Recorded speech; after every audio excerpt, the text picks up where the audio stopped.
SIR কিন্তু SIR নয়। এই এসআইআর দেখবেন সনাতন ধর্মের মানুষ তথা হিন্দু ধর্মের মানুষদের গ্রামে আপনি ঘুরে দেখবেন, আপনি মিডিয়া তো আপনি দেখবেন সেখানে কতজনের বিরুদ্ধে সামান ইস্যু হয়েছে, নোটিশ গেছে।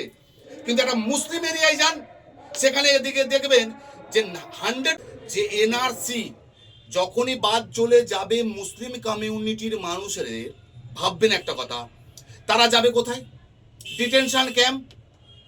ডিটেনশন ক্যাম্পে যাওয়ার পর তারা আর কিন্তু এই ভারতবর্ষে তারা কখনো সিটিজেনশিপ অ্যামেন্ডমেন্ট অ্যাক্ট অনুসারে This channel does not promote any violent, harmful or illegal activities. All content provided by this channel is meant for an educational purpose only.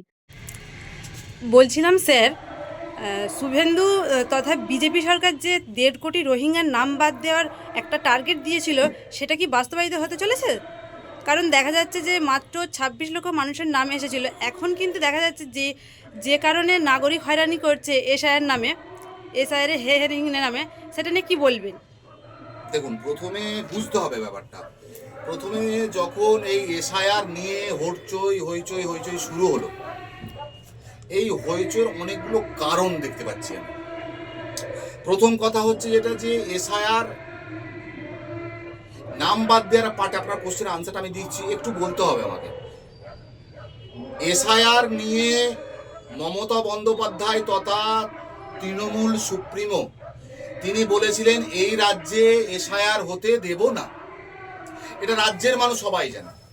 ইতিপূর্বেও যতগুলো আইন বা বিল এসছে সবগুলোকেই কিন্তু তৃণমূল সরকার চেয়েছিল যে হতে দেব না, এই রাজ্যে হচ্ছে না, আমি আছি, আমার ওপর থেকে করতে হবে, আমি করতে দেব না। তারপরেও এসছে, একেবারে 6 মাস টাইমটা চলে গেল। শেষ মর্মে এসে মমতা বন্দ্যোপাধ্যায় বলে দিল যে আমি এসআইআর মেনে নিলাম, হ্যাঁ এই রাজ্যে লাগু হোক।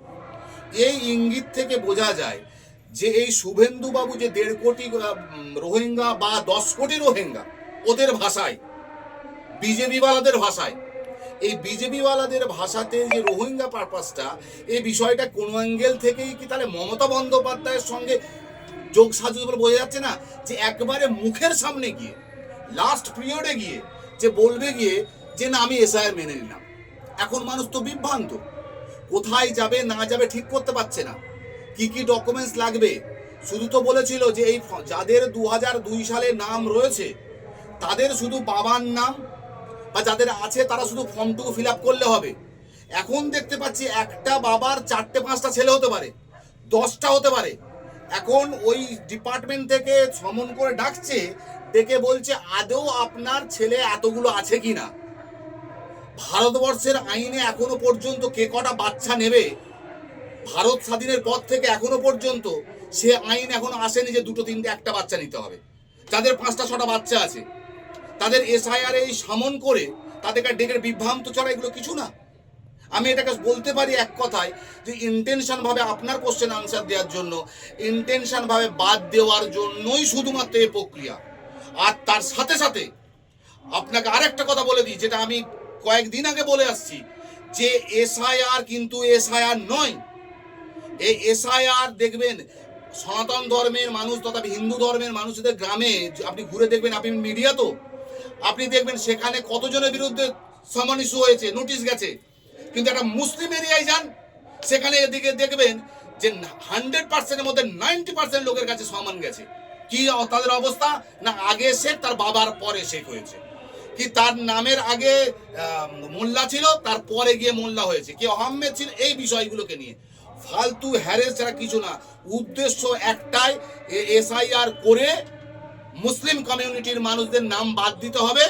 আর 2026-এ ওই পার্সেন্টের মানুষের ভোটার তালিকা থেকে নাম বাদ গেলে ভোট দিতে পারবে না। একতরফা বিজেপি পশ্চিমবঙ্গের রাজনীতিতে, পশ্চিমবঙ্গের মসনদে শুধুমাত্র থাকতে চাইছে। বাংলার মানুষ তবে জেগেছে, এর উত্তর দেবে। আর যেটা আপনাকে আরেকটা কথা বলছিলাম, যে এনআরসি যখনই বাদ চলে যাবে মুসলিম কমিউনিটির মানুষের, ভাববেন একটা কথা, তারা যাবে কোথায়? Detention camp.